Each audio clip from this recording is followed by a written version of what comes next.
오늘은 뭐랑 안 물긴데 반갑습니다. 맥주 묘시입니다. 오늘은 맥주 묘시가 1년을 사는 방법을 보여드리려고 합니다. 썸네일에서 보셨겠지만 바로 유서 쓰기입니다. 보통 지금까지 집에서 썼는데 유튜브 클래시TV의 애청자로서 연간 계획을 호텔에서 쓰시는 이유를 듣고 내 방식에 한번 접목해 보았습니다. 당연히 각자의 기준이 다르겠지만 매우 비싼 편은 아니면서 룸이 넓고 또 룸에 생각할 여러 공간이 있는 호텔 현대 바이란 울산의 스튜디오 스위트룸을 선택했어요. 그래서 나는 이곳에 아주 익숙해질 겁니다.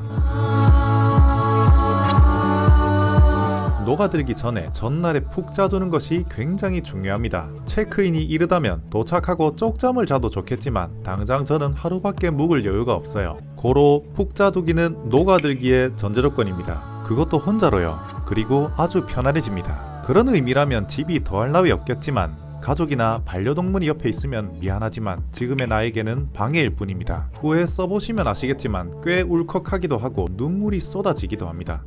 솔직히 옆에 가족이 있으면 쪽팔립니다. 유서의 여우는 나에게 분명 필요한 것이지만 지금까지 집에서 써보니 울컥함이 내 공간에 꽤 오래 남아 슬픔을 억지로 붙잡고 있는 느낌이었어요.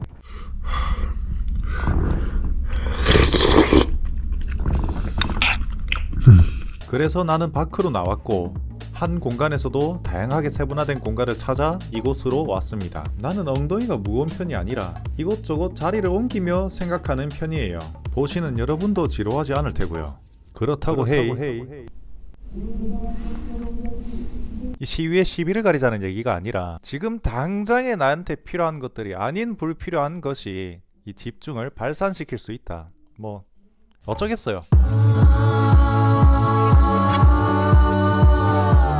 이제 나는 3개월 시한부입니다. 나는 실제로 신장이 약한 편이라 이것 때문에 죽음을 가정합니다. 쓰기 안에서 첫 번째, 편지입니다. 먼저 나의 이야기를 씁니다. 잘한 것, 후회되는 것을 쓰다 보면 자연스레 지인에게 편지로 넘어갑니다. 전혀 형식에 이끌릴 필요 없어요. 여러 번 쓴 나도 여전히 마음껏 후회하고 아파합니다. 쓰기 안에서 두 번째, 분배와 요구입니다. 이제 내가 가진 것을 나눌 차례예요. 내 나이가 많아질수록 이 카테고리에 쓸 것이 많아져 가네요. 이는 다른 종이에 쓰세요. 그리고 이것은 실제로도 법적 효력이 있는 유서로 작용됩니다. 먼저 분배의 예를 들어볼게요. 이런 식으로 동산, 부동산 모두 아주 디테일하게 적어요. 그리고 요구의 예시입니다. 이와 같이 연명치료나 장기기증 등도 다양한 형태로 부탁해요. 물론 디테일하게요. 다 적었어요. 편지.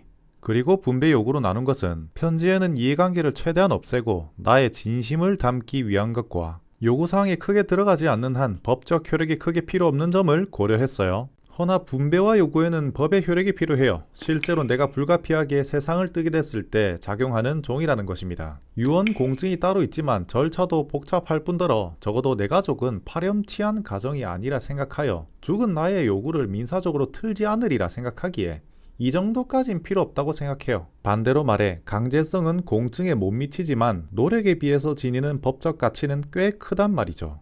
매년 공증을 받기엔 사실 큰 부담이기도 하죠. 그래서 분배와 요구에 반드시 필요한 요소입니다. 나는 분배와 요구는 편지와 달리 다른 종이에 쓰고 양이 많으면 여러 장의 글이 이어지게 만듭니다. 그리고 전문은 자필로 작성하고 마지막에 날짜, 주소, 날인을 합니다.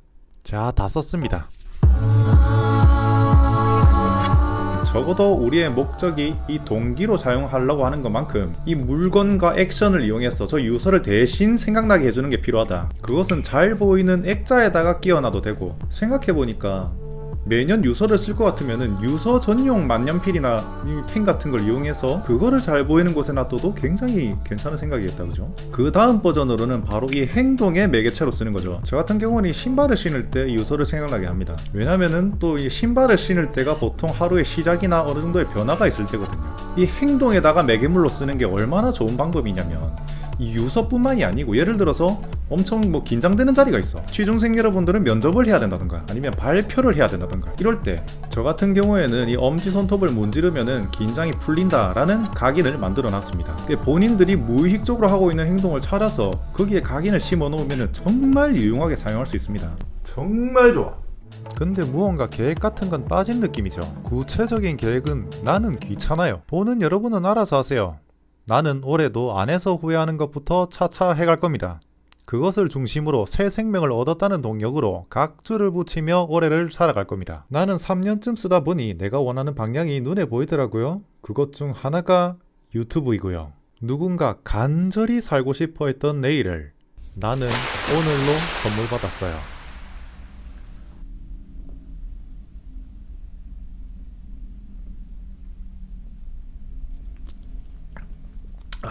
진짜 맛있다. 거품이 와리만 안 녹은데.